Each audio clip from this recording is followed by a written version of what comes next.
एक टेम्पल जो कि डिमोलिश होने वाला था, वहां पर काम कर रहे कंस्ट्रक्शन वर्कर्स को एक बॉक्स मिलता है जो कि टैग से रैप था। उस पर लिखा था Taisho year and July month और लिखा था रियोमेन सुकुना इज सील्ड हियर। और जब वो उस बॉक्स के बारे में उस टेम्पल के प्रीस्ट से पूछते हैं तो वो उन्हें सिर्फ एक ही बात कहता है कि don't open this box. But unfortunately दो चाइनीज स्टूडेंट्स जो कि पार्ट टाइम वर्कर होते हैं वो उस बॉक्स को खोल देते हैं एंड उसके अंदर जो उन्हें दिखाई देता है वो होती है एक ममीफाइड बॉडी जिसके 2 मुंह, 4 हाथ और 2 पैर होते हैं। एंड उसके थोड़े ही टाइम बाद उसमें से एक स्टूडेंट जो है वो हार्ट अटैक से मर जाता है और एक स्टूडेंट मेंटल हॉस्पिटल पहुंच चुका होता है। एंड वहां पर काम कर रहे 3 वर्कर्स को हाई फीवर आया जिसकी वजह से वो डीप स्लीप में चले गए थे। तो आखिर क्या चीज थी वो? क्या ये सब उसकी वजह से हुआ था या ये बस एक कोइंसिडेंस था? और उसके बाद क्या हुआ? Let's find out. Is he real?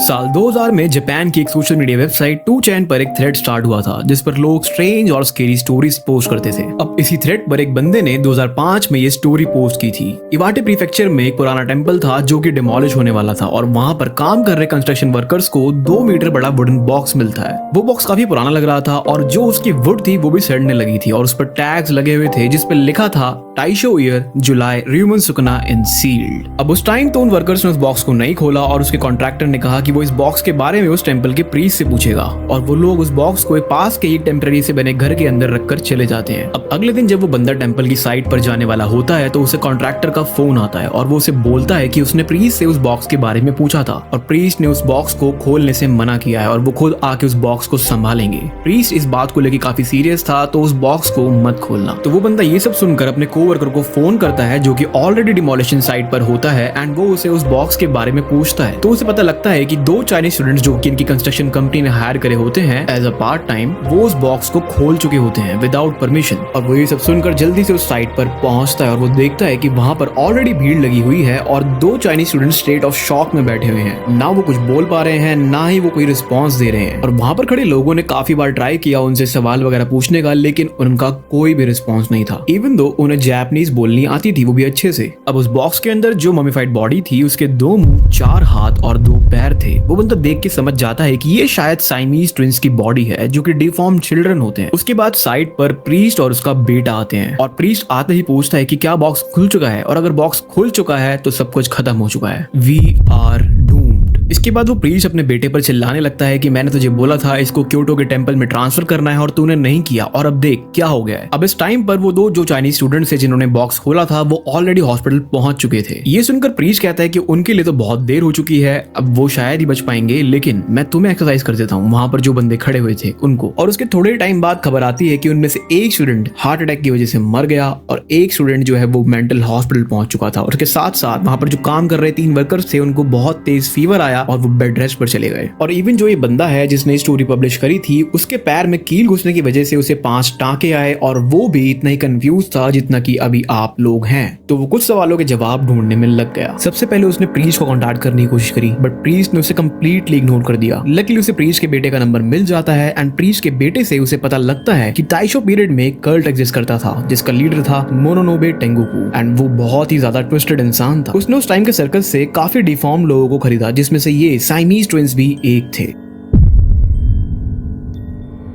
अब एक रिचुअल होता है कोडुकू जिसके अंदर बहुत सारे पॉइजनस इंसेक्ट्स को डाला जाता है और जो भी उनमें से लास्ट में बचता है वो होता है अल्टीमेट कर्स। और टेंगोकू ये रिचुअल्स ह्यूमंस के साथ करता था और ऐसा कहा जाता था कि साइमीज ट्विंस टेंगोकू को एक असुरा की याद दिलाते थे जो कि बहुत ज्यादा पावरफुल और इविल डेटी था। तो उसने उन ट्विंस को बाकी के डिफॉर्म लोगों के साथ एक बेसमेंट में लॉक करके छोड़ दिया जब तक कि उनमें से कोई एक बाकी सबको खा कर मार कर बच नहीं जाता। And guess what, Siamese twins survived. और इससे खुश होकर टेंगोकू ने उन्हें एक रूम में लॉक कर दिया जहां पर वो उन्हें भूख से तड़पाकर मार सके। एंड जब वो मर गए उसने उन्हें ममीफाई कर दिया ताकि वो डिकम्पोज ना हो। एंड उस कल्ट ने उस मम्मी को नाम दिया रियोमेन सुकुना एंड उन्होंने उसे रैप करके रख दिया और जहां जहां वो उस ममीफाइड बॉडी को लेके गए वहां वहां डिजास्टर्स होते गए जैसे कि डेडली अर्थक्वेक्स। एंड शायद इसीलिए गेगी ने भी सुकुना को एक वॉकिंग कैलामिटी कहा है। और सबसे ज्यादा तबाही वाले लास्ट अर्थक्वेक के दौरान टेंगोकू ने अपने आप को मार डाला, किसी को नहीं पता क्यों, और अपने ही खून से उसने स्टैचू के नीचे लिखा जापान शैल perish। उसका लास्ट एक्ट माना जाता है कि उसने जापान को